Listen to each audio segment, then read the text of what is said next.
Hello. At least finally made it to one of my streams. I'm glad. Is that just because it's earlier? Is it normally too late when I stream? Because I like to sort of try and change the time that I'm around.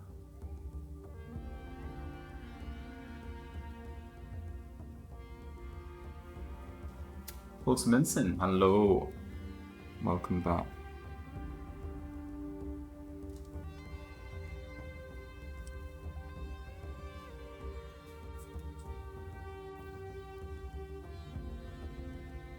And Hank, you're just doing the chant. I didn't know there was a chant, but that's pretty cool. What sound does the emoji make? How would you verbalize the emote? TCK. Oh. Something like that.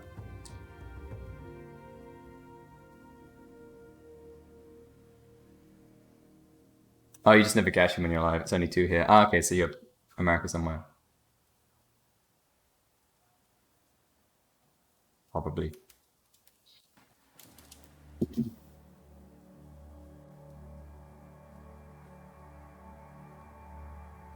Just put my stream on notifications there. Excellent. So is that on Twitch specifically? Or Discord specifically? Because I'm not really sure how the notifications work anywhere. I don't know. I've never really concerned myself with it. Okay, let's do some ribs.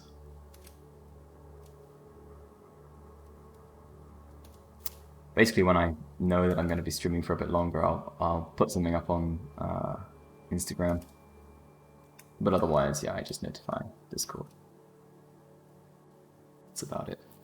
I'm getting some serious lag. Why am I getting lag?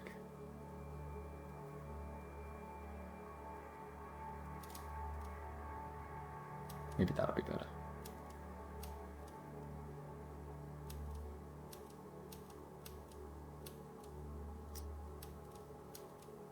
Gotta show that.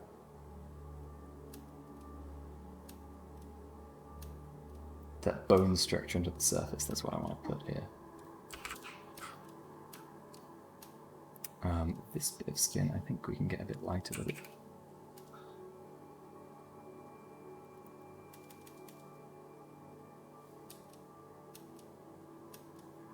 Get lighter as we roll off the side to the underbelly.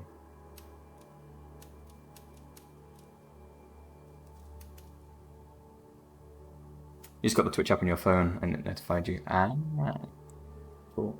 Like, I'm assuming Twitch would do the same if you had it open in the browser. It's just, firstly, you'd probably have to allow it to give you like a push notification. Or you just have to be on Twitch at the time to notice. Generally, phone notifications are just a bit more pushy. Well, I guess that makes sense, push notification, but you get pings, you get audible notifications and things like that.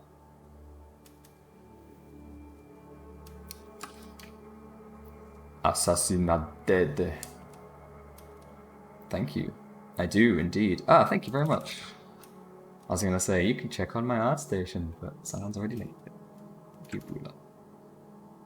Gulsa. I'll call you Gulsa.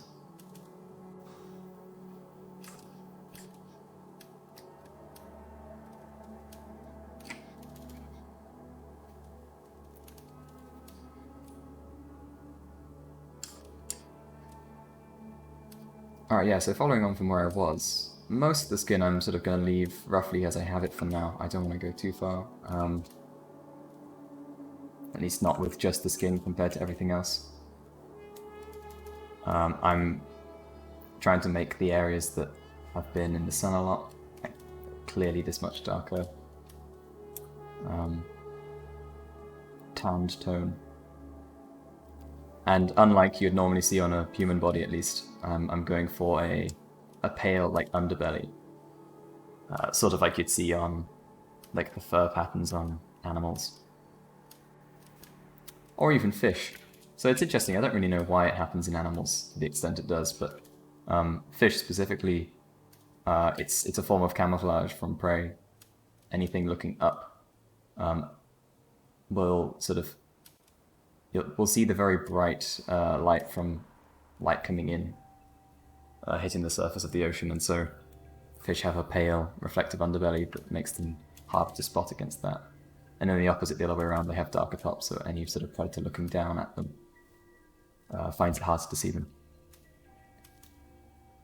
Perhaps the same is basically the case with animals, maybe, but you don't really have such clear 3D displacement of creatures in the wild. Like imagine a squirrel with this little pale underbelly.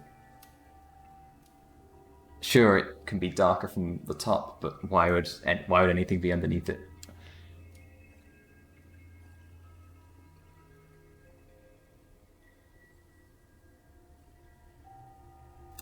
Gülsa means Queen of Roses in Turkish. Oh, it's beautiful. Minsin means...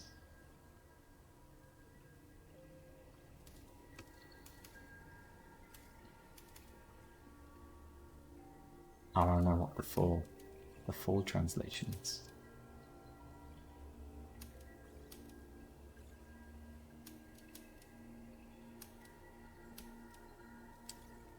Also tell me if I'm butchering the pronunciation. Knees. I have some reference for knees.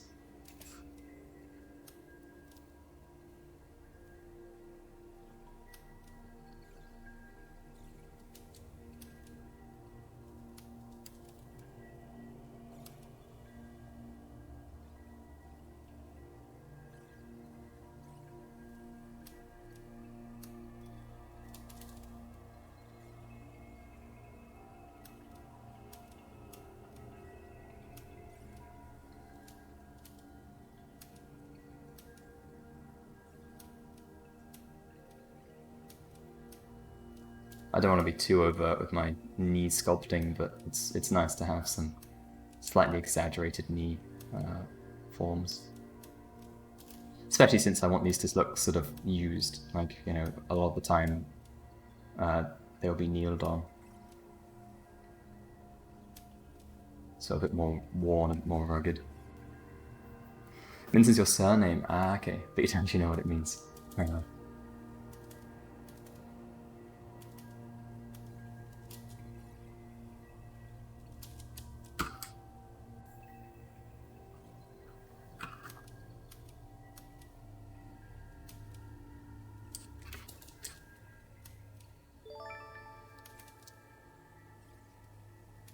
Right, so then little bits of specular reflection.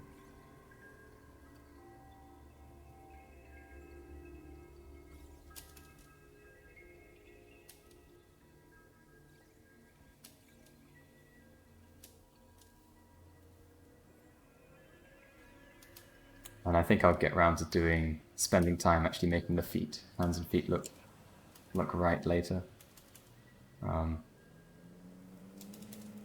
They're not a huge priority, right? Because the thing is, I like the gesture of them, and this is often the case with sketches versus the render. The gesture's great, and then you want to keep that as best as possible, but rendering stuff out is always very, like, stiffening, generally. You lose the emotion you put in a sketch. And so it can take a lot of time just like fiddling with it to get it right. And to some extent, you know, if I had to lose out on time somewhere, I had to like skip over something, it sort of makes sense to keep the hands and feet looking expressive rather than necessarily anatomically accurate. Because that way, yeah, if you're gonna sink a bunch of time into it, I can focus on adding design elements elsewhere. So, you know, if I was going to put patterns in something like the mask or something like that, that's kind of like a unique element for me to add. So it adds more value to the design overall than rendering out a hand, and, you know, basically we know what the hand should look like, which is part of why it's so difficult to capture when you're painting it. We're very familiar with what it should look like, or, you know, what an appealing hand is. So as long as I capture the position of it, I can basically just rely on the audience to understand and fill it in for themselves. I think it's unlikely that I will leave them as rough as they are, but it's certainly not like the first priority in a sense. So, do I draw on paper too? It's a good question. Not as much as I used to. And I say used to, that's like 5, 6 years ago. I do sometimes. Like if you scroll through Instagram, you'll see that I have some older paper sketches. Generally, it's when I'm like traveling somewhere, then I'll be working in my sketchbook. Or if I do life drawing, obviously that's going to be on paper. But I haven't done it recently because I haven't been traveling anywhere, and so there's few moments in my day where I'm not able to use my computer. And because I'm able to use my computer, it means I'm able to work on important projects like this, essentially, rather than sketching something random.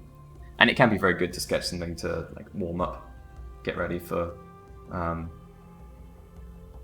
your larger projects, but it's, at the moment, I haven't been.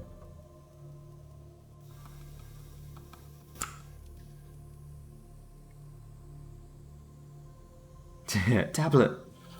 Alas, I don't have any bot stuff installed at the moment, but I'm using a Wacom Intuos Medium Pro. I forget which one.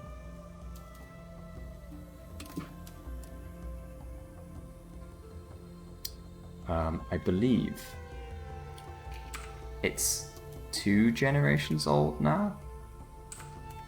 So it's 2 from the most recent generation of Wacoms. But I'm not sure.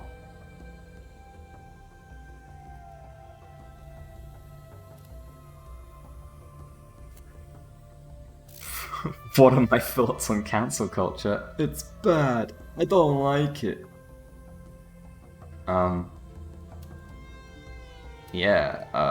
They're my thoughts. I don't have a very nuanced take on it. I'm an artist, so just do my art. Cancel culture hasn't yet affected me in any meaningful way, though I am very conscious that it has the potential to, if it becomes too rampant.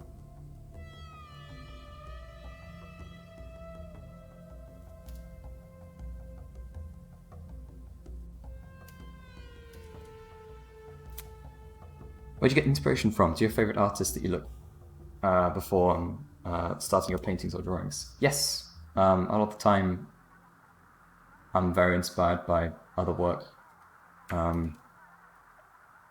As far as what those artists are, just look at the things that I like on ArtStation, I suppose. I'm very curated with how I like things, and essentially store a list of stuff I want to look back at and learn from. That's what my like section on ArtStation is. It's very, very limited.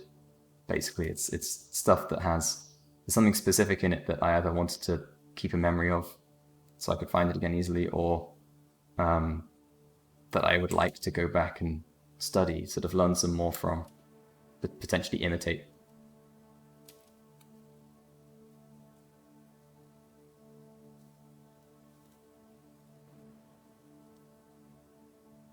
Always Intuos. I've tried Cintiqs, and for me, they're not right. I can't get comfortable with using them, so I have stopped trying. Personally, I prefer what you can do with a normal pen tablet. I think it frees you up in many ways. It doesn't sort of restrict you to a proper setup. Yeah. Personally, I just found that it was very hard for me to sort of see what I was doing as I was painting with a screen tablet. Felt like my hand was in the way, or maybe it was just slightly cramped or something. But having used an old tablet for so long, I think I've just got very used to the sort of freedom of being able to see my entire screen. And being able to get my hand across the screen in so quickly, like using menus and things. I'm not moving my hand anywhere near as much as I'd need to if I was using a Cintiq. And I think that just feeling that sort of almost slowing down of having to do things more manually. And of course there's a bunch of things you can do to change that, you know, shortcuts and whatever. But still, it didn't suit me, I don't think.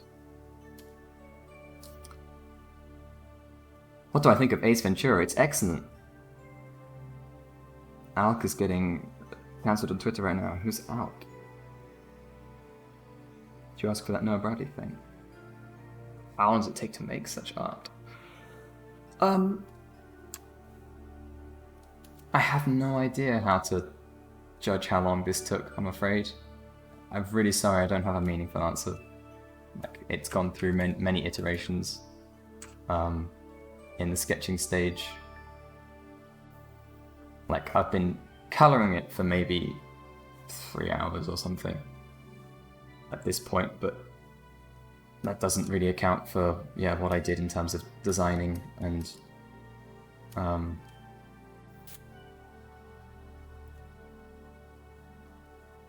yeah, and constructing like the actual pose and all that kind of stuff. So I'm afraid I don't really know.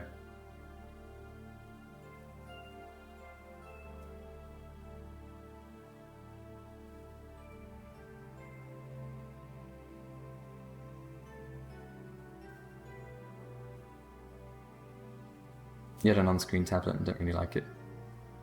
Yeah, fair enough. I mean, basically that's it. If my main advice would just be, if you're thinking about getting one, if you can, try it out. Try out a screen tablet before you jump in and buy one. There are quite a few people I know that sort of describe how they tried it out for the first time and went, yeah, this is it. I can't go back. Like, this feels right. I don't want to use a normal tablet again. Versus me, which was like, I appreciated it because I was using the new 16 HD.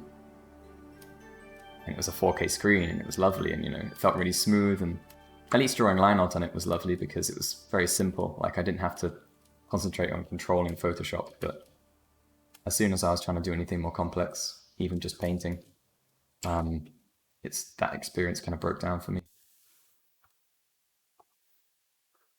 It no longer really felt like I could control it properly.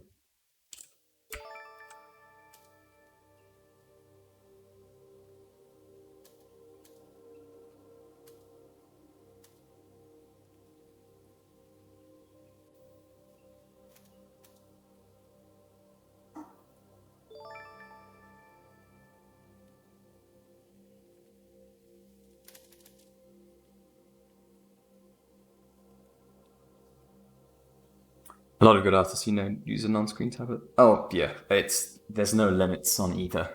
I mean, to be honest, I'd say that if anything, a Cintiq is more limiting in terms of ability to use it perhaps quickly or efficiently. But you know, it really depends on just how you set things up. Yeah, I don't know. Especially when you're doing sort of like photo bashing or 3D workflows and things like that, I think unless you're really used to it, it can be very difficult to sort of manipulate other programs in the same way you would normally with mouse and keyboard. And the switching back and forth between the two, I think, is more cumbersome. Like, the main problem, I just didn't know where to put my keyboard. And of course the solution really would have been to sort out shortcuts so that I remapped all my shortcuts into different places. But you know, that's a huge sort of investment of time to get used to it again. And for me, there didn't seem like there was going to be a huge reward from it. Because, you know, it was nice. It was nice to use the screen tablet, but it didn't feel incredible. What's the best way to learn anatomy consistently? I feel like when you try and do figure studies, they never stick in your head. A lot of the time it's trying to apply it to something. So, you do your figure studies and then a lot of what I've done, and this is also just because of a lot of life drawing that I've done with friends, we've just posed for each other with clothes on, which actually makes a lot of sense since most of the characters you're designing will wear some sort of clothing. And what that does is that you learn how the shapes sort of interact with folds and things like that, which for me I think sort of stuck more than just pure anatomy, especially if you're then trying to sketch a character afterwards. So you do some anatomy studies, some figure drawing, and then it's like design a sci-fi marine or whatever, and you're trying to draw armor and things. That's sort of or any sort of clothing. At that point, you're not really drawing from what you'd learned in that figure drawing class or exercise. And so a good way to combat that is, once you've done a series of figure drawings, give them outfits, give them clothing, make a piece, like make a design from it. And then once you've done that, I think best practice to sort of internalize that sort of information is to try and draw the same thing but from a different angle. So, say your life drawing session gave you this pose, you do this, you sketch it out, and then try and rotate it in space and draw it again. You've got all the information you need from your drawing, and even from the original reference if you've still got that up. But it's suddenly a whole different challenge, and you actually have to understand the shape in 3D space. So try that out. It's going to be tough. And basically when something feels difficult, that's when you know you're actually learning something.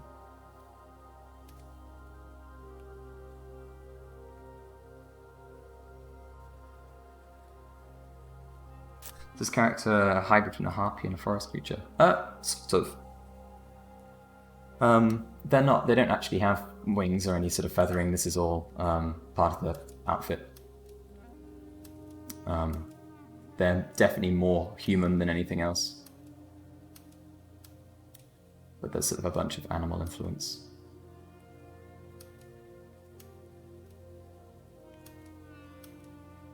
No specific single creature. Originally I was thinking along the lines of like the animals that have specific attributes, like sort of positive or human attributes given to them. So the cunning of a fox, the wise, the wisdom of an owl, that kind of thing, speed of a cheetah, blah blah blah. I wanted to sort of combine these elements. So I'm probably going to come back and make sure I've integrated a lot of those things specifically. In fact, it might be worth doing that now. Now that I've kind of like roughed out the main parts of her visuals.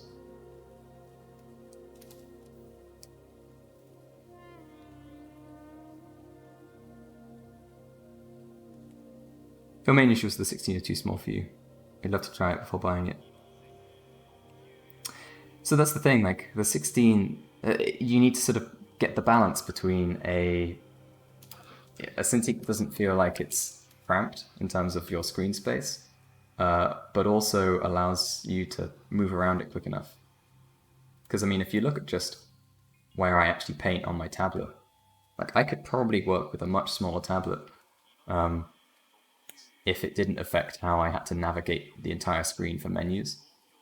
Because a lot of the time I actually move my image to the center of the screen to then draw in just like this area. My tablet could really be like just this area, and then maybe just a radial detection system so that it knows where I am on these menus. But then everything else is like, it's almost not needed. At least not with most of my workflow.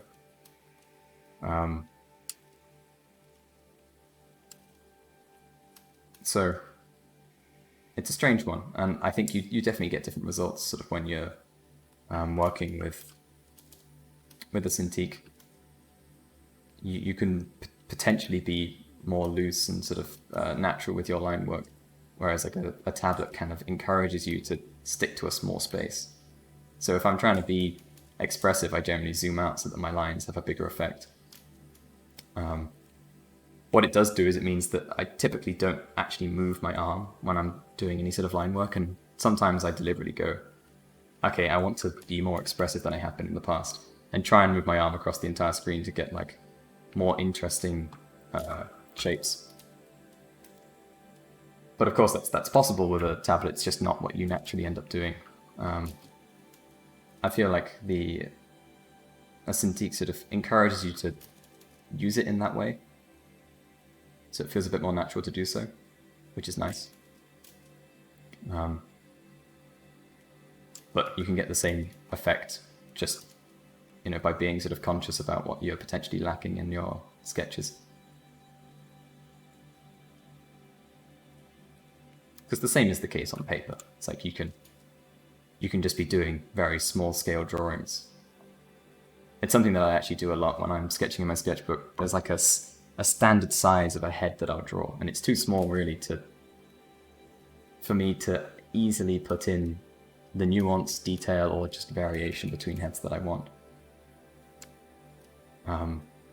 So yeah, next time I sort of do stuff in my sketchbook again, I need to force myself to work bigger, because that's no longer my comfort zone. I have a comfort zone scale when I'm working in my sketchbook, and that's fine if I just want to do it for a bit of fun. But if I want to actually improve or just do something new, then changing the scale that you have to work at will immediately force you to think about things differently. And because there's like a fixed resolution on paper, make it bigger, and you're probably going to pay much more attention to nuances of faces rather than the general proportions. So you could end up getting something that feels far different, far more interesting than what you've done before.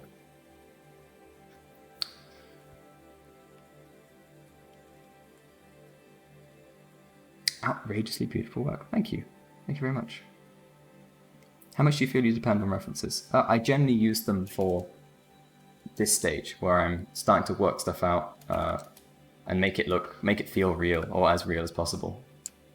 So the initial sketch of this character is essentially without reference. I looked at a ton of things for inspiration. I wrote down the ideas I wanted to include, and then I basically just drew it from that. So from stuff that I had seen and internalized, and then just using my knowledge of anatomy and stuff to try and make a decently realistic looking body. So what I've now done, now I have, reference for the actual things that I want to get looking realistic. So things like the peacock feathers. I may get up images of straw and something if I want to really capture the feeling of that material.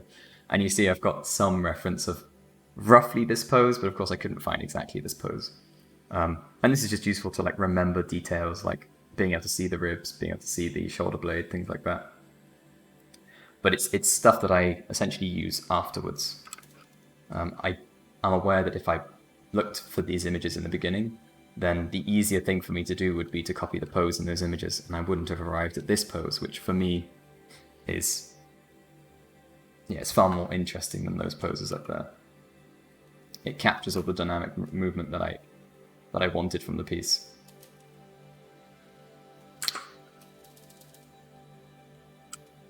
So essentially, the way you phrased that question, how much do you rely on references? I try not to, as much as possible. And that's a lot of the time by not using them during the sketch stage. So I have them to sort of work out the ideas I want in my scene,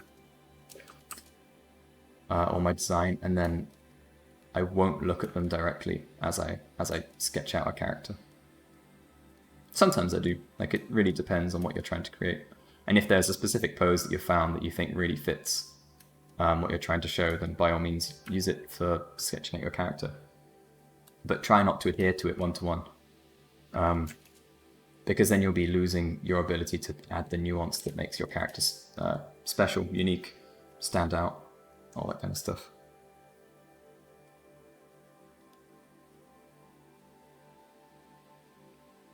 Is there some symbolism in there? Is it just what looks cool? Well, I mean, most of this is just to do with being wild, but yeah, it's actually one of the ones that has the least sort of visual punnage involved. Like the other characters that I've done. If I open up Ray, for example, like there's some big sort of, I guess you call it symbolism elements in here about this character's sort of the whole deal. Like their sort of main skill is insight, so it's senses beyond your like what you can actually see in front of you. It's everything else. Their mystery box is designed to represent insight, quite literally, and then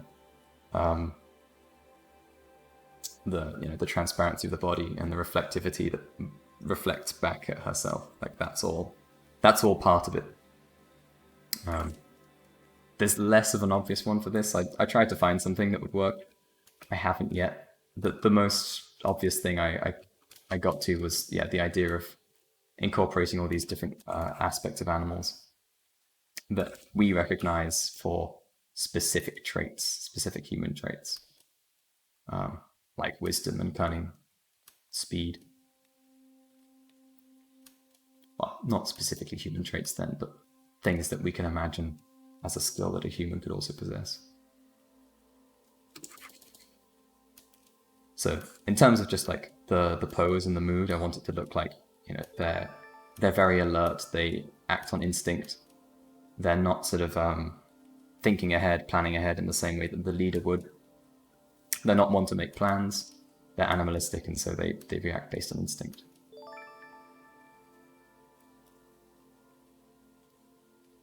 You're using iPad Pro, it's little, but you love it. Excellent. What monitor am I using? An AOC. Don't know what model.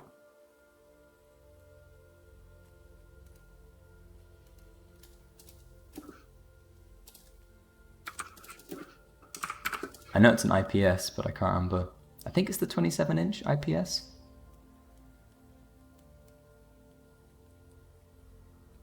Maybe.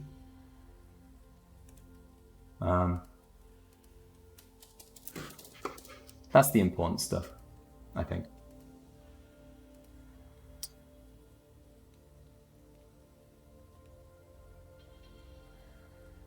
You have an old Samsung tablet. Finger equipment doesn't really limit you, it's more of knowledge and implementation of it. Yes, exactly.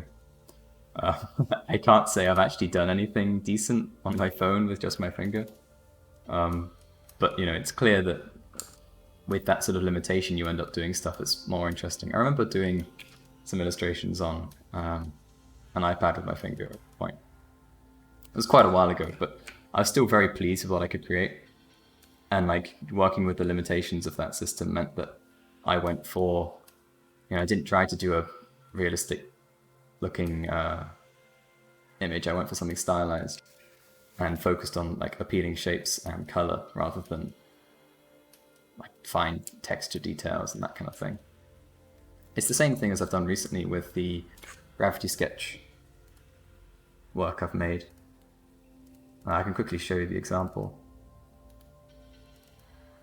I did a piece with some koi fish, and it's what I was describing there. Like I was using Gravity Sketch to create it, and it's capable of a lot of things, but because I'm still fairly new to it, I wanted to keep things simple. So things like the character, I'm not going to try and make a realistic looking human body.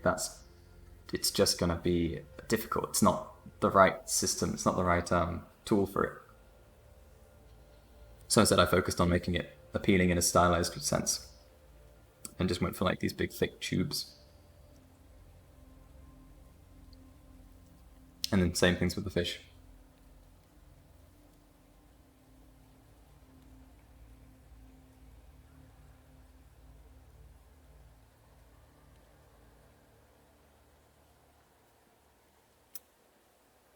You're new to the stream and work like anyone else, but what kind of sorcery is this? Because dang. Well, thank you very much. It's not 1080, it's 2K. So in between 1080 and 4K. I can't remember the exact resolution. I'm still not familiar enough with it. I feel like I never need to type that number into anything. So I've yet to sort of internalize it. But yeah, it's a 2K screen. I think it's like 2160 by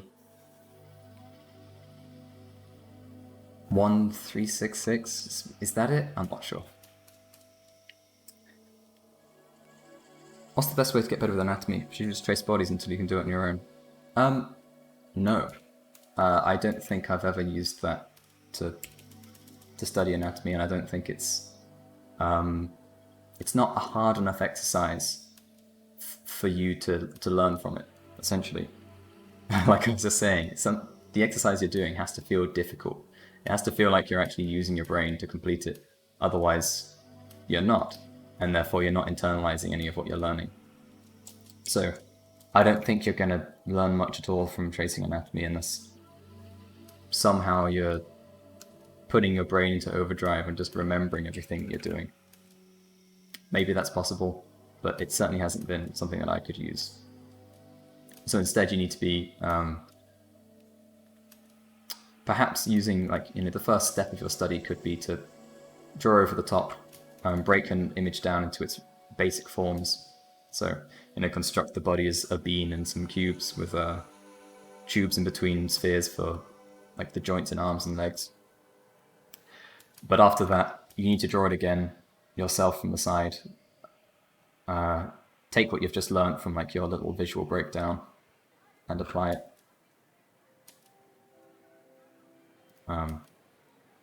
Tracing can be like a way to sort of get drawing over the top is just like a way to perhaps understand the form before you then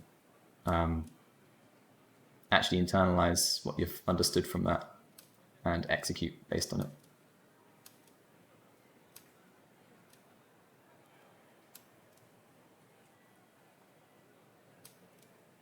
So yeah, the drawing over stuff until you get it on your own is like the complete opposite in a sense of what you should be doing.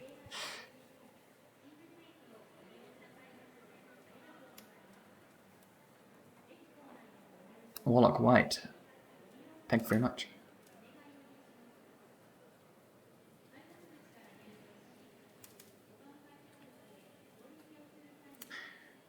Thank you, Mario. Yes, the colors in particular, I'm aware that with all these pieces, I'm just trying to be a lot more vibrant and colorful than I have been previously with my art.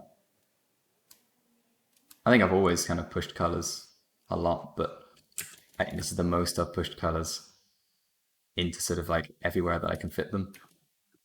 I want more color than you'd expect. I also want to somehow make it feel realistic, believable. To that end, I think it's like the sort of the way the light bounces off forms and that kind of thing is the thing I'm really focusing on. And of course, perspective and anatomy underneath that.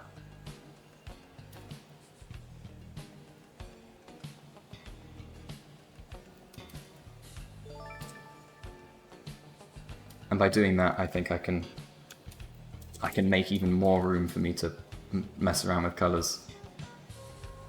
In general, I just want them to have this kind of scintillating look, so that you see a color that's always knocked up against another adjacent color. I want there to be hue shifts everywhere you look, and that way it will kind of give you this feeling of vibrance. It's kind of like, and actually I was thinking about this the other day. Imagine a bright highlight shining off a car or something. It's far brighter than you can ever get on a screen or in a painting, because it's an amount of light that a screen cannot get into your eye. So I think there are HDRI screens which aim to extend the what would you call it?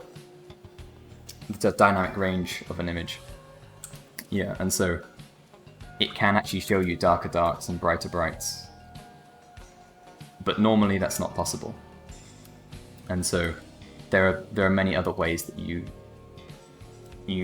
change your values to make it feel like things are brighter.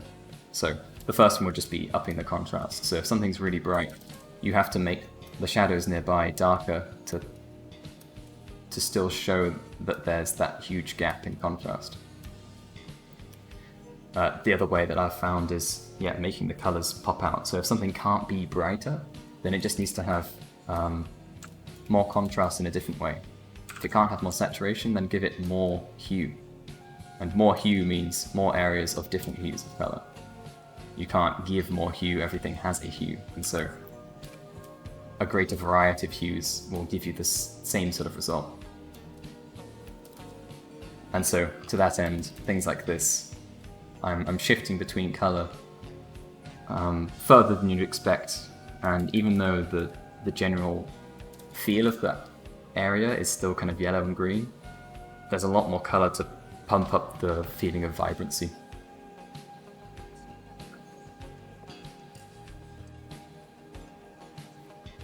$1440p. I was totally wrong then. Yeah, 1440 2560. My bad.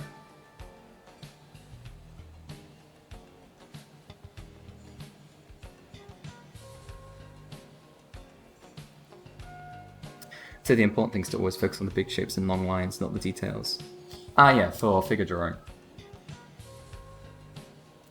Yeah, that's what sort of like gesture drawing classes will force you to do. They'll break it down into the big proportions that you find in the human body. And essentially that's why a very small drawing of a character can, with very few lines, can still look so good. It's because when you get the when you're very accurate with your proportions, that's all you really need. And it can convey a lot more information about a character than adding more detail to the edges and shapes.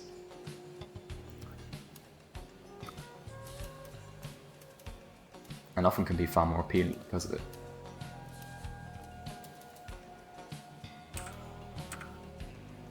So trying to start simple with your life drawing or gesture drawing, and basically working on that until it starts to look good, until it starts to capture the feeling of an entire pose.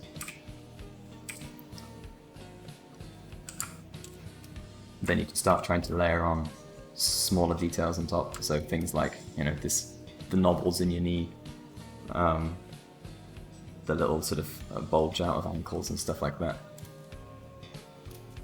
But at first that stuff isn't as important.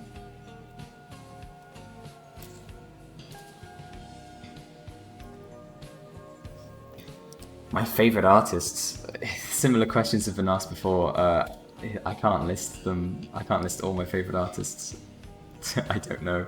I also don't know if I have a listable number of favourite artists. There's probably too many, but ones that I've been looking at recently that I've really enjoyed. There's New Milky. That's Anna Mescanova. There's the people at Mondead Studio. So Bumsky on Twitter, and I can't remember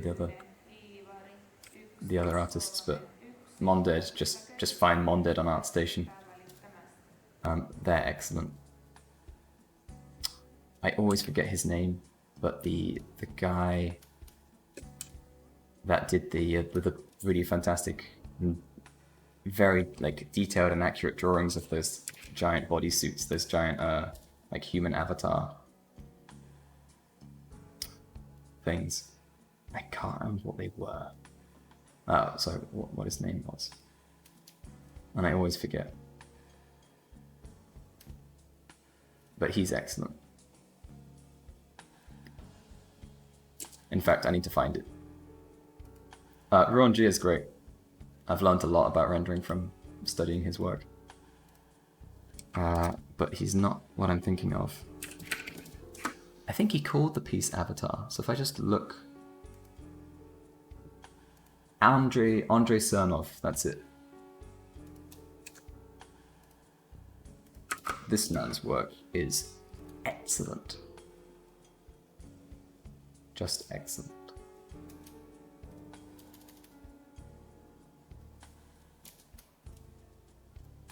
Man, I feel so slow. My brain can't remember the names. There's another guy that I really want to remember, but I can't.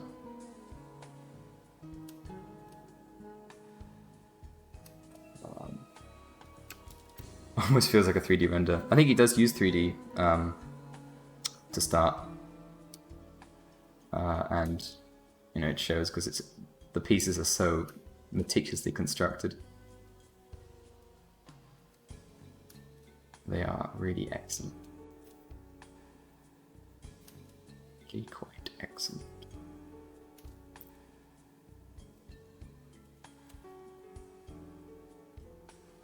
Alright, this is your favorite for the lineup. I wonder why. Care to describe? I just like to see if people like artists similar to their own style, kind of like artistic parents in a way. Yeah, it's interesting. I think, like, off the character, or so off the people that I can think of at the moment, I'm aware that they do a lot of sort of illustration / character work. Like, you know, if I was listing just favorite artists in general, then I would put people like Raphael Lacoste and Nick Gendro. I forget how you pronounce their name, because I really love their work, but it's not something I've been looking at recently because it's not an area that I've been trying to study. There's not too much about what they do that I would sort of take into a character design like this. What I really like is how they do present their characters, which is you know, how they simplify shapes, especially with their brush work a lot of the time, like simplifying characters down to what's just important to convey their motion or gesture. But I don't want to do simplification at that scale on characters like this, because the whole point is to demonstrate a design, not to hide it.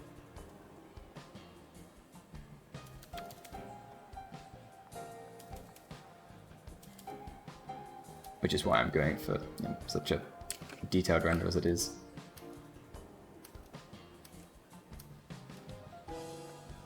Because I would say this is pretty detailed already.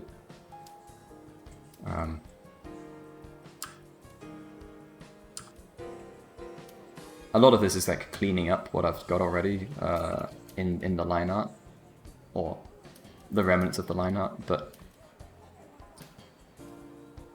I'd put a fair amount of details in already, just changes in shape, changes in material. There's a fair amount going on.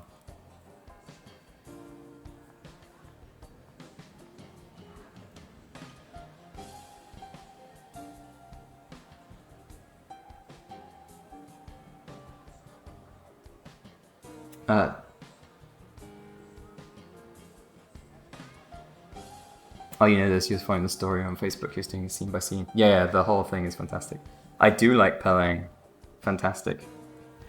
I'd really like to do some work like it.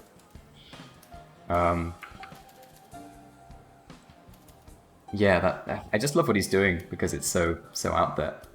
It's not bound by anything that he's done before. He's really exploring a new way to convey like motion and that kind of thing. Yeah, I think it's really entertaining, and I'd like to do something similar. And again, like on that note, it's just sort of what I'm doing here doesn't lend itself to that, because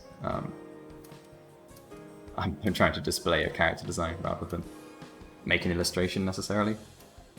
I think there's a lot of illustrative quality into what I'm doing here, because I think that's a great way to present what I think is special about the characters. But ultimately they're not illustrations, they are still designs. Their poses are designed to show as much of the important stuff about the character as possible. in an illustration that doesn't matter. You can hide a bunch of their body as long as you're communicating their action and the story. Do I have an art station? Would it also be under TCK TCK? If you just search TCK, then you'll find it.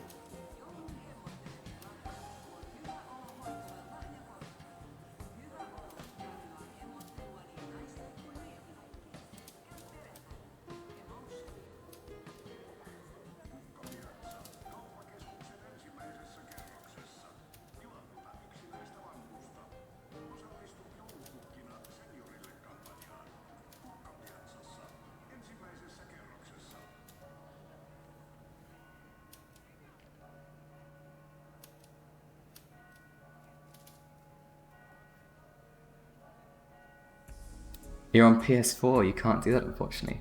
Huh. Just through an internet browser? Pretty cool.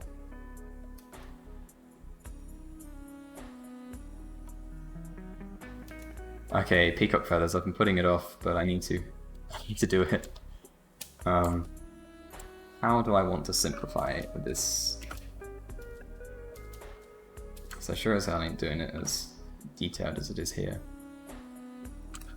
I think an important thing to work out is what it's actually made of. So I suppose I'm going to have like a darkish green ring, bright yellow. I think this sort of greeny bit extends a fair bit out here. Like this is the main shape, and then I just have a really dark blue and then a bright blue underneath.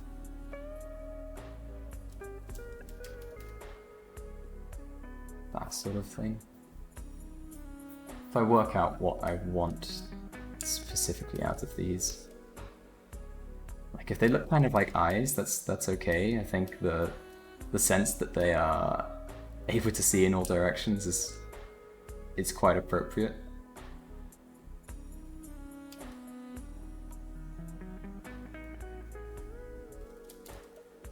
Okay, but the important thing here is that green is the base.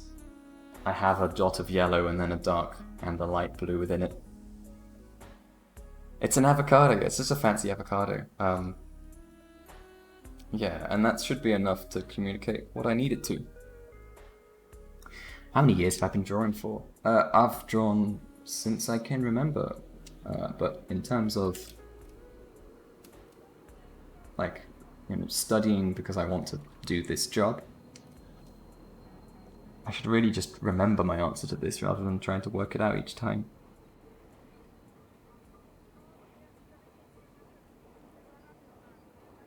Five, 6 years. I've been, doing work specifically for this purpose. It's interesting because essentially it lines up with, like I've said before, lines up with what you can see on my DeviantArt. The last post I have there, before I then went into hard study mode, was 2015.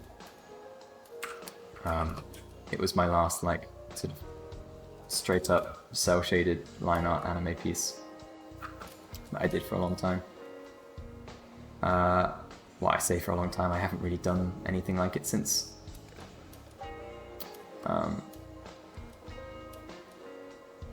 And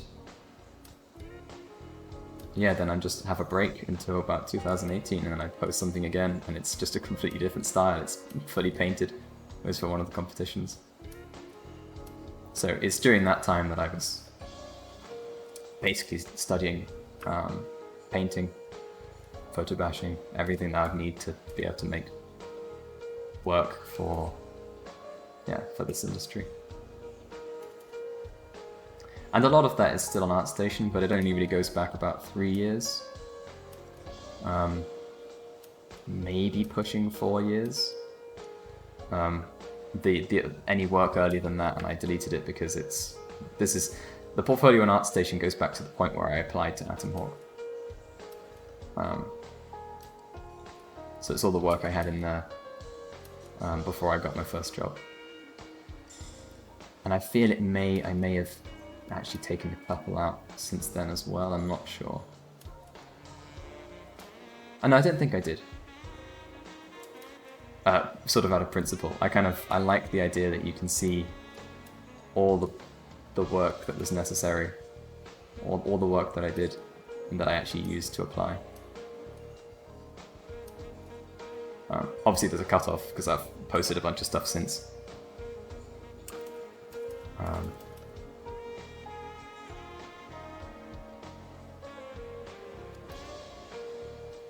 But yeah, this brings me back to the topic, which I keep saying. I want to make a full chronological, order document that just has every piece of artwork that I've done that I can show. And have a record of. In chronological order. I just want to put it together in a giant document. And when people ask me how long I've been drawing, I can be like, that's a dumb question because, well, it's not dumb, but it's not a suitable question because I've been drawing since I was a kid. However, here is a time scale, or here's like a full representation of everything that I've done. Because that will start with my first terrible digital drawings. I can go from there.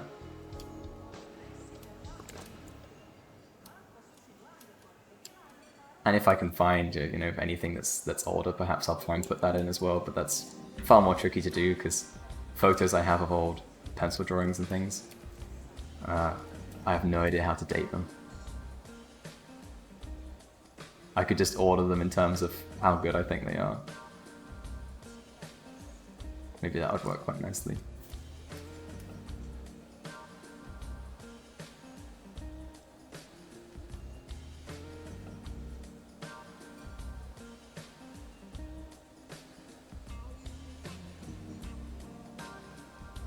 Removing art.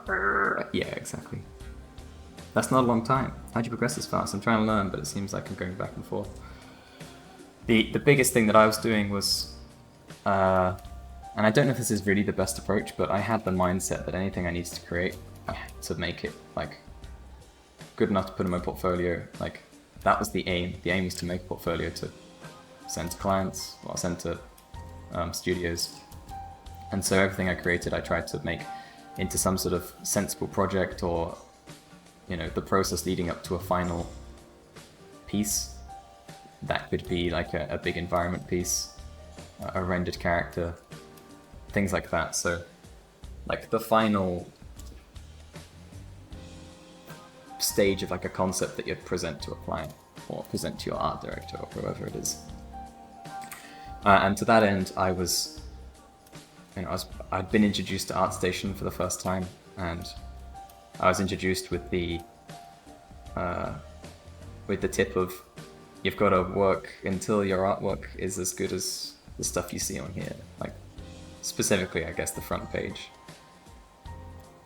So that was a big kick. It was the first time I was really seeing work, that quantity of work, at such a high level. And so I would basically go through and pick out the artwork that really inspired me, artwork that I want to sort of create things similar to. And I would do exactly that. I would try and make my own piece of a similar subject matter, similar mood, similar color palette, similar finish, style, genre, all that kind of stuff. And I'd create something that was entirely unique to me. I would do all my design work myself, because otherwise, what's the point if you're just sort of studying a piece and copying it? I can't put that in a portfolio. But once I'd finished that piece, I could then look at the reference I had and basically see how a professional would have done it. So it's kind of like I had a feedback system that I'd set up so that I could learn from what I could perceive as the differences between my work and theirs. And I think that was really good. I didn't do much separated study. I think I did most of my stuff kind of at once. So I would get up the reference, kind of like I'm doing now. I would get up the reference for characters when I needed it, and I would apply it directly to its position in an illustration.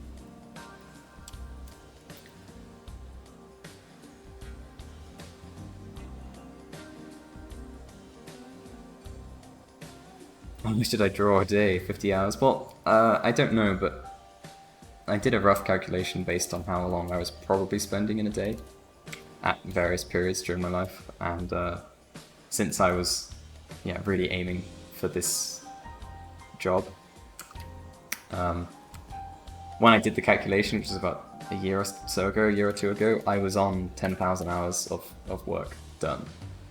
I think it was about 2 years ago. So that whole sort of mantra of 10,000 hours of dedicated practice and you will achieve mastery in something, or a degree of mastery in something. I managed to do a fairly decent proving out of that. It has a lot of validity. It's like a lot of work condensed into sort of anywhere from 5 to 10 year period, depending on like how much time you're able to dedicate towards it. I was able to dedicate pretty much all my time. Of course, I tried to account for the fact that I wasn't actually working for 16 or whatever hours in a day, like however many waking hours you have in a day. There's plenty of times where I was just watching a tutorial on YouTube to sort of feel like I was doing something, but not actually concentrating on it, or not really internalizing information. Those are hours that it's sort of hard to say whether you should count or not. But yeah, like at the moment I'm probably at around about 13,000 hours of doing this. It's a big number. It's a lot of time.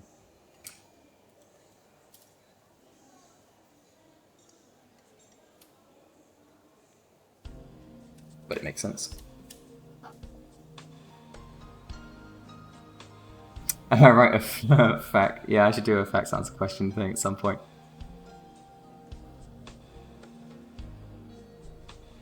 It doesn't really matter how long someone's been drawing, but it motivates you how far you can go in a short amount of time. Yeah, exactly. Sort of, in terms of when did you start, that doesn't matter how long you've been doing it in terms of years. It's an interesting metric because it kind of includes how much time you can reasonably dedicate to something in a few years. But again, it doesn't quite get to the heart of the matter. Like, I've been drawing for sort of 5 years versus 20 years. Well, if you're drawing 4 times as much sort of hourly in those 5 years, then you're doing as much work. Possibly even being able to improve from it faster because you're not forgetting stuff in between as readily.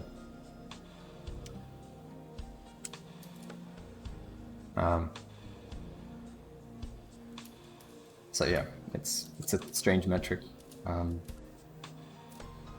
I think really trying to keep some decently sort of accurate tally of hours spent is far more interesting to know. Or not interesting, but far more telling. Like, that's why I bring it up every time something like this is asked. I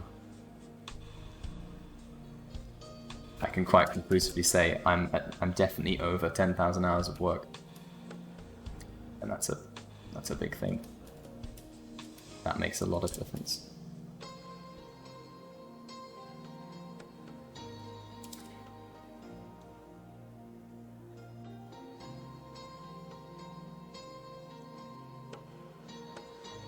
Yeah, practice 9 hours constantly every day, 3 years, you reach 10k. And I think that's probably close to what I did, I think. I tried to take away time, weekends I sort of counted as things where I would get far less done. But of course, that really depended on which period in your life it was during. Like when I was working, or sort of generally when I'm working, it can be expected that I do my 7.5 hours of work. That's the standard day at work, and then maybe 2 hours of drawing in an evening on average. Sometimes it would be more, sometimes less, and that's not consistent. That's only sort of when I'm feeling awake enough to do that amount of work in an evening. Sometimes it would be far, far less, or none at all. And so like trying to get an average roughly for what time you might spend in an evening. And then at weekends again, it's like there were weekends where, you know, I just streamed for 12 hours whilst doing a painting for a day. Well, there we go, there's a tidy 12-hour day done. But of course that's not every weekend. And whether I did anything the next day after that, it's far less likely. Interestingly, I do quite the opposite. My problem with studying out is that I often lose motivation or just draw one piece from eternity without thinking too much. What I do a lot is a photo study, but only give yourself an hour. It helps you focus and to build a better workflow, because else you wouldn't be able to get an enough result. But of course you do have to do studies where you focus on one thing and take your time. Yeah, the idea of studies in an hour I think is great, because as long as you're constantly thinking about how to actually get a result within that time, you will be modifying your approach to essentially look at what's important in the image that you're studying. Blow your eyes, like what actually makes you read that object as whatever that object is. It's not going to be the pores on a person's skin. That doesn't matter. It's like the major planes of light that sit in them.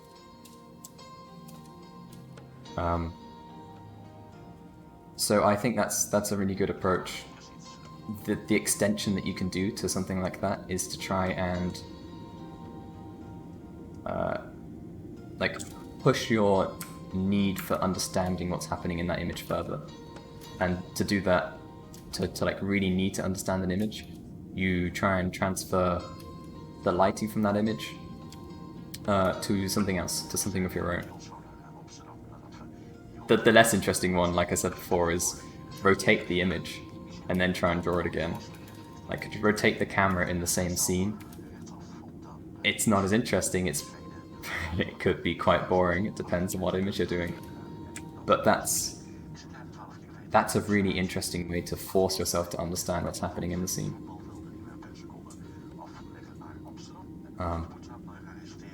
But a very valuable way of doing it. So I'd recommend that to anyone. Like, I think I have an example of when I did it. I made a little GIF. A lot of them I haven't kept, I don't think. Let's have a look. I think I have it in like a folder of practice or something.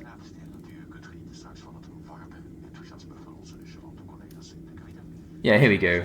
This is just like a small example. I'd actually recommend doing a larger rotation, but it's a fairly old study. I can't remember when I did this, but I studied this face, I think the one in the middle, and I was like, now I need to use my reference from the study and try and rotate it and see if I'm actually understanding what this form is.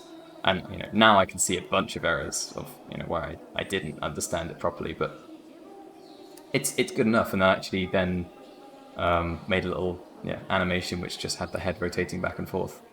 And that's a great way to visualize, like, did I get the volume of the nose right? Things like that. I would go for an even more extreme camera variation than this, but this is the idea. This is from study, and then these I had to work out myself. All the information's there that you need, pretty much all of it. You just have to understand that thing in 3D space. And I think you could do this with an environment too. It would possibly be even more interesting with an environment. Like, imagine a scene where you've got two sort of characters looking at each other. Just try and flip it see it from a different angle.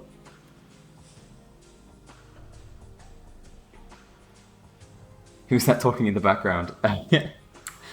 I'm listening to Molsoft or something like that, some sort of subset of Vaporwave. It sounded Swedish to me. I wasn't really paying attention. I don't know. You freaked out at the man talking. Sorry. Sorry about that. It's supposed to be chill and relaxing. It's the whole point of Molsoft. It's to make you just feel like you're, got the same kind of chill shopping or chill vibe you'd have from just going shopping, just browsing. No real concerns. Just wandering through the shiny, sterile halls of a shopping mall.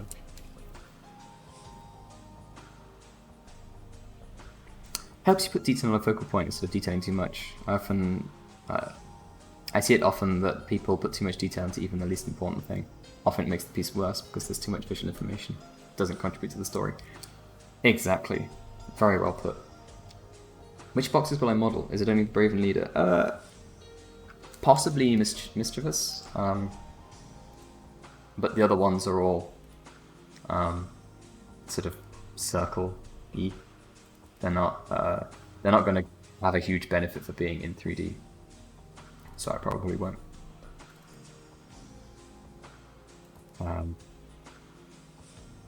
Mischievous I know has a very square box, but I don't...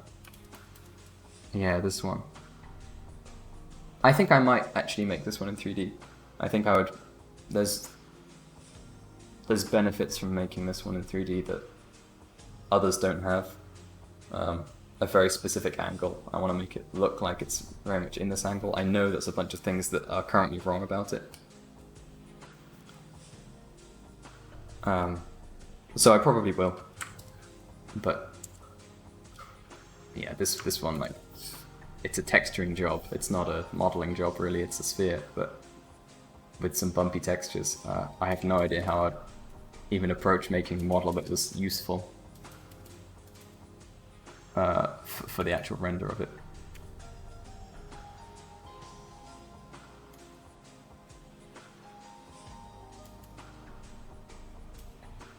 At the moment, my use of 3D is very basic. Very, very basic.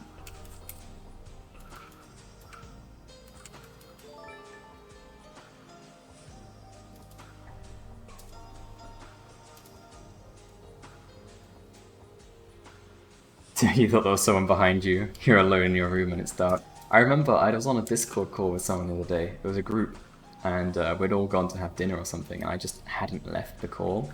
So I put my phone to charge in like the socket behind me, and had sort of just left it. I knew that I'd probably pick it up again when people came back, or when I'd finished eating. But someone did come back and started talking. And yeah, like I had no idea what it was, and it was so loud for some reason.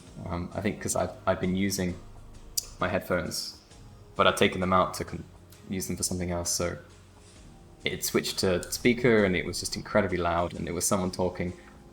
I only just started to use the socket that was behind me for charging my phone, so I wasn't even used to having my phone there.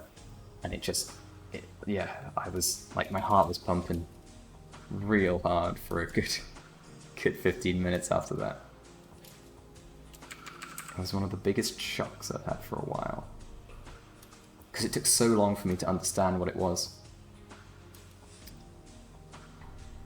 The screen hadn't come on my phone either, so it was just noise coming from it, but there was no like immediate indication to show that it was my phone.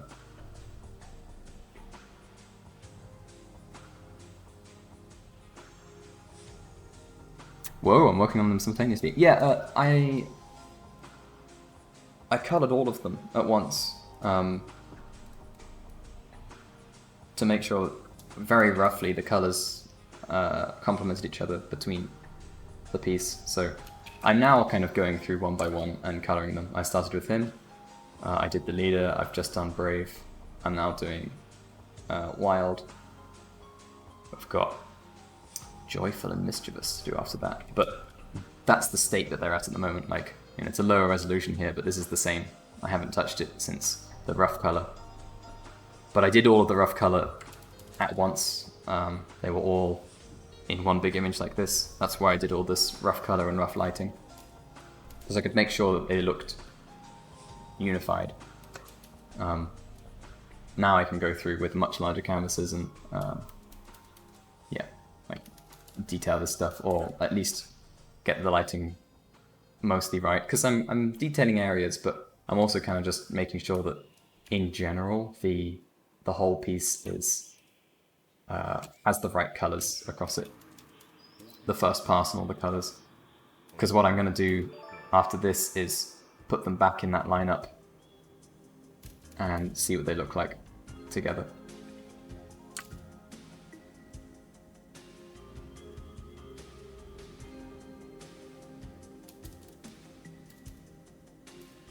Then I'll know what I want to change going forward. I will do like a final pass across all of them, and I'll work on how to present them.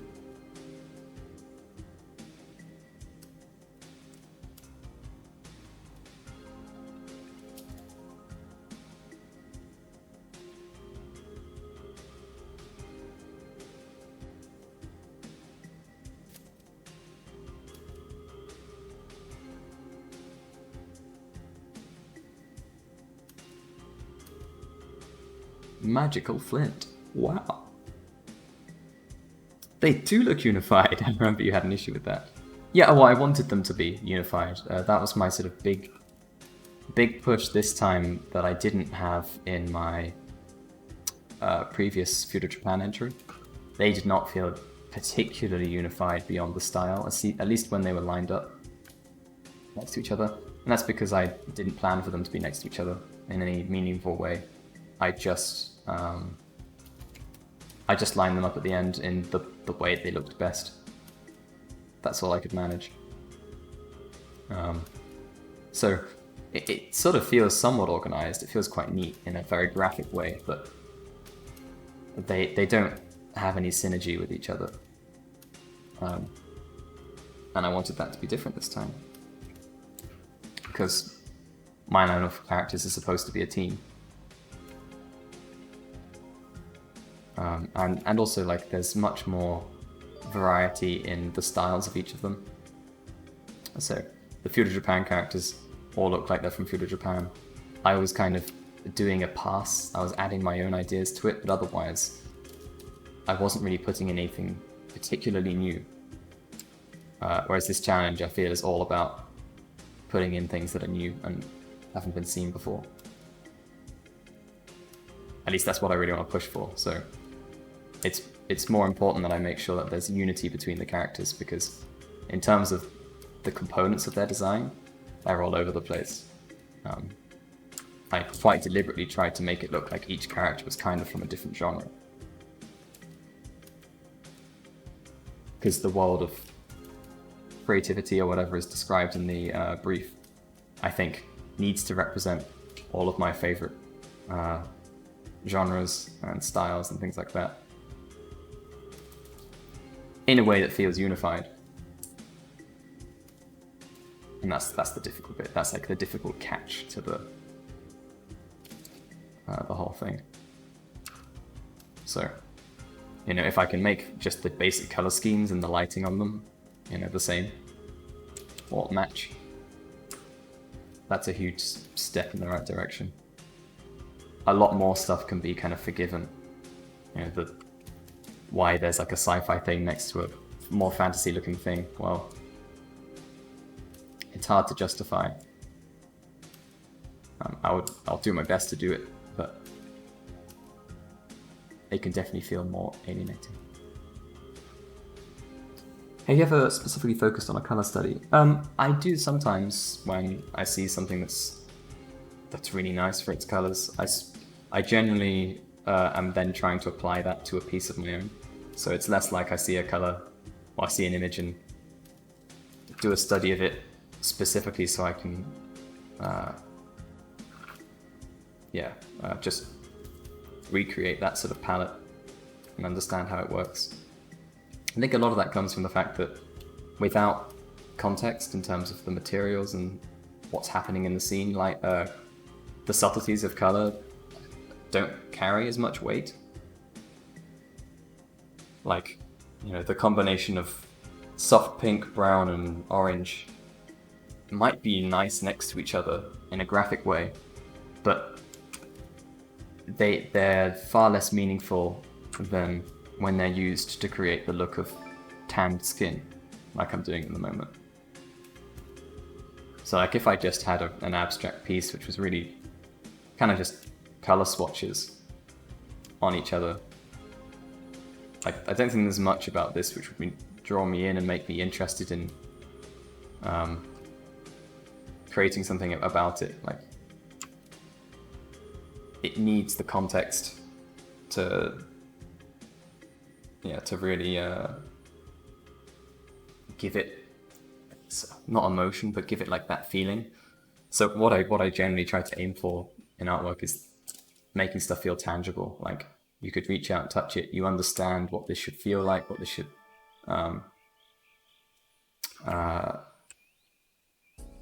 like if it was in front of you, what your feeling about it would be.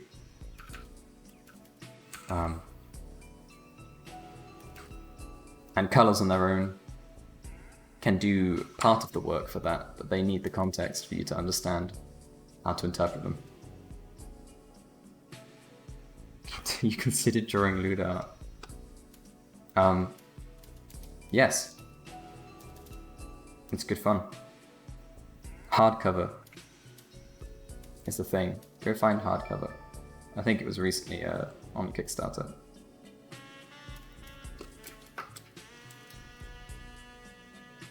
I don't know if it's still available for order. Maybe if you're quick it is. I'm doing simple 3D renders of the work, and you've got to say studying art helps a lot in improving my 3D work, even though the technical side is very different. Things like composition lighting have a lot in common. Yes. I think you have to think about things in a different way.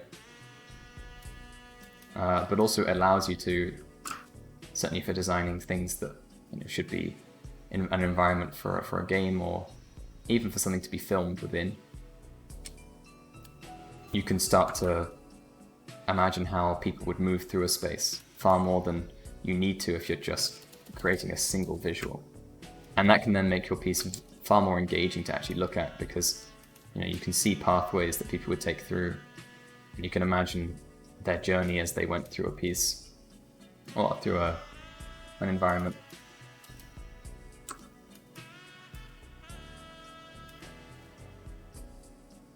It's kind of going back to what I was describing before with like expressing the feeling that you get when looking at a piece of artwork. It's like, can you imagine what it would be like to go through that space?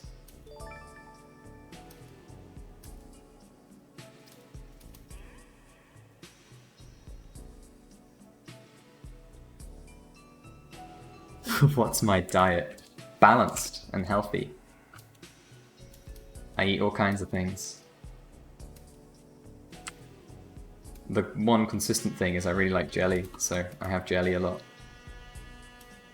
I actually don't currently have jelly in the fridge, which is a reason for concern. I should make it so that I have jelly for tomorrow. I like jelly. It's good. Also, I think it's supposed to be quite good for your joints. A little bit of jelly each day keeps the joint pain away. It's like they always say. Haven't heard that phrase before? Oh, maybe I made it up. Who knows?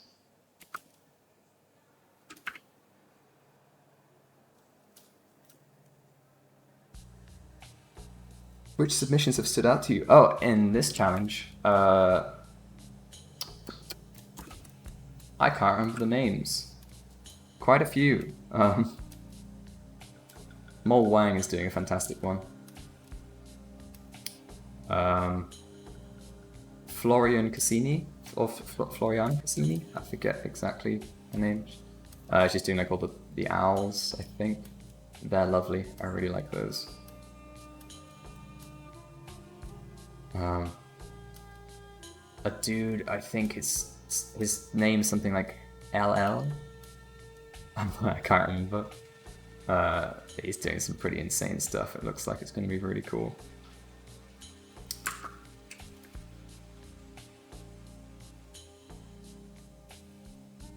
Matthias Osland, my good buddy. I really, really like his entry. It's excellent. And actually, there was a student. I can't remember much about him other than I think he was French. I'm just remembering what was in his like his little description bio thing. He's done some fantastic character designs. One of them is like this. They're all based on toys, and one of them is this little cat. He's the brave one. He's like this ninja, and he's flying through the air, like pulling a tourniquet on his arm because it's been sliced, and it's awesome. It's a really cool piece, and the rest of the characters look really fun. So I'm very excited to see those. He's going for a really tight render on them too, which is just satisfying to see. And then there's someone else, and I can't remember anything about the person, but they were making an entry, and each character was like has one side of the mystery cube that's been broken apart, the mystery box. So like one person's using it as like a shield, one person's using it to like float on, like a magic carpet. One person's got it as a weapon of some kind. That was a really cool idea, and from what I remember, their execution thus far has been excellent. So, off the top of my head, those, but really you just have to go and browse yourself. Maybe you'll see me in the comment somewhere being like, "Oh my god, it's amazing!"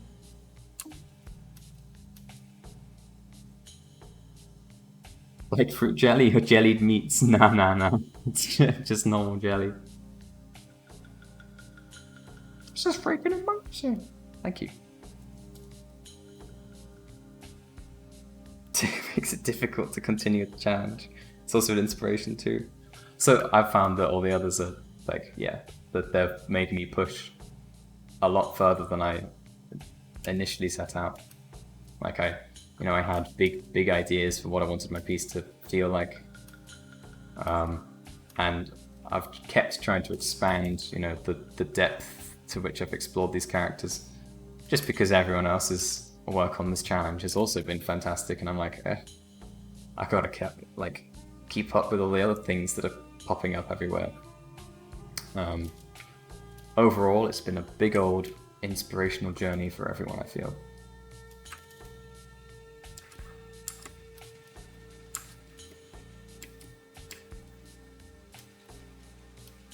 But I'm really enjoying it. I think I've made a lot more progress than I knew I was going to, or I thought I actually would during the challenge.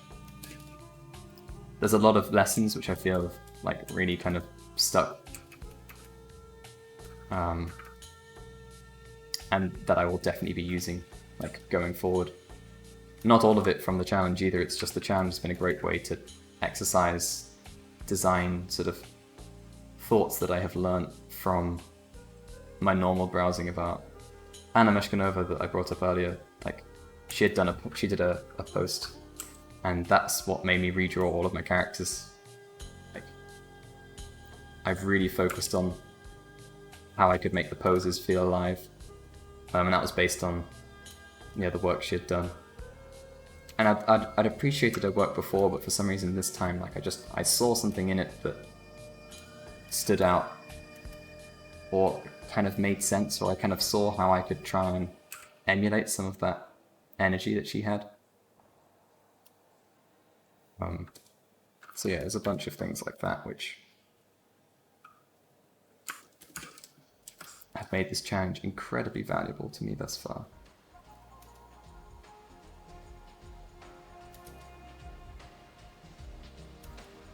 And I think like the big lesson which I haven't really been able to implement has just been like finding a narrative which is more encapsulating and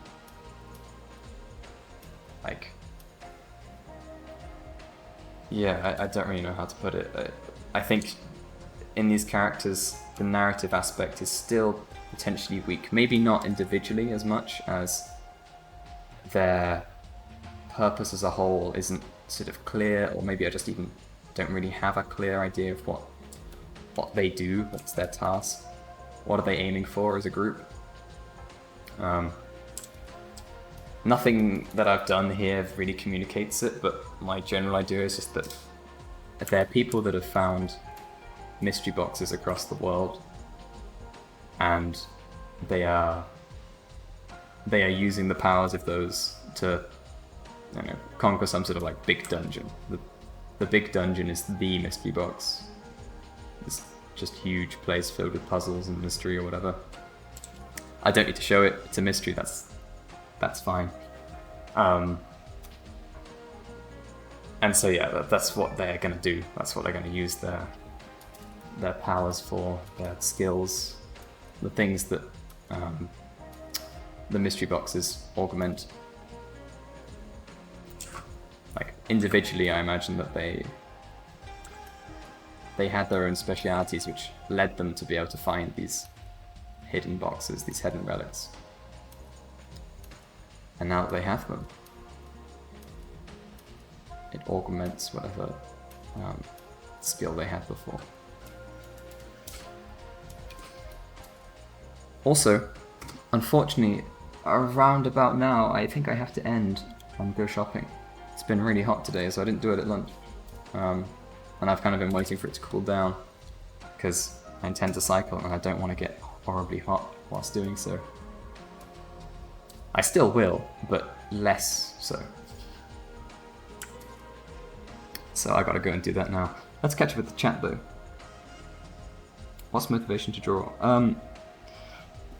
It's a very difficult one to answer quickly and succinctly, but I love consuming the media, and so it fills me with the desire to make things myself.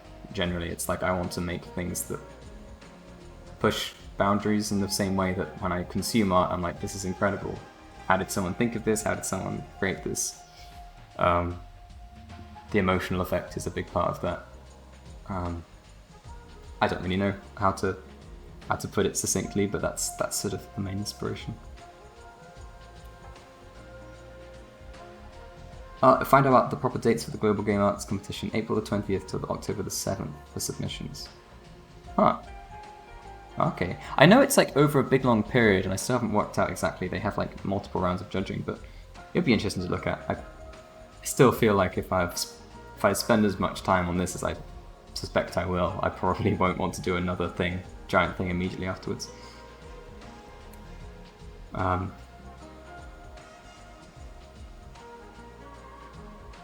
But they're accepting up until some point in September. Interesting. We'll see.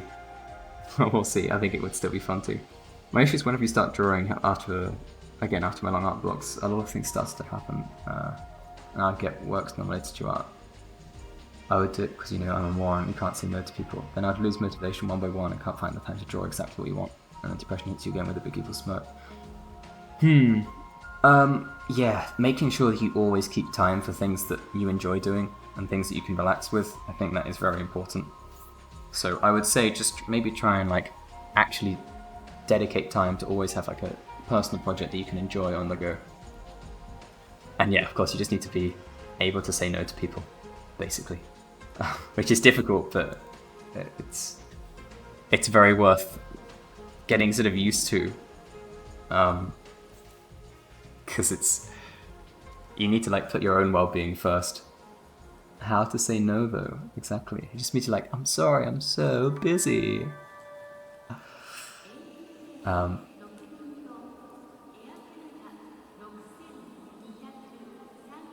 in the world did he draw the skin like that? Mind blown. Smash that follow button. Thank you. Lots of hue variation. Everyone. More hue variation. In fact, I think it could still have more hue variation. Hue variation. I'm sorry, I want to play games. So no!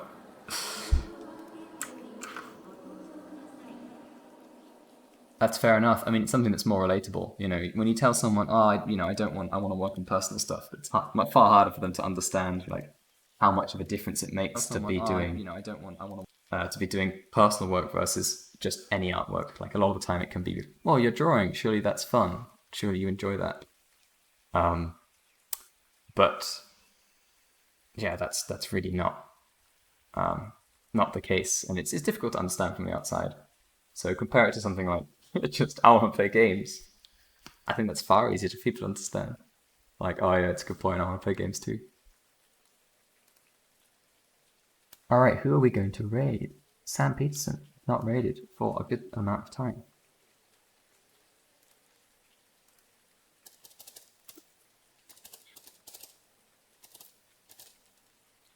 See if that works. Excellent, it worked. Thank you so much for joining. I'll probably stream tomorrow, but I don't know. I'm sorry. I have no schedule. I am bad. But I am putting these up on YouTube slowly, so you can find them there if you want to watch them in the future. All right, bye-bye. Thanks for joining.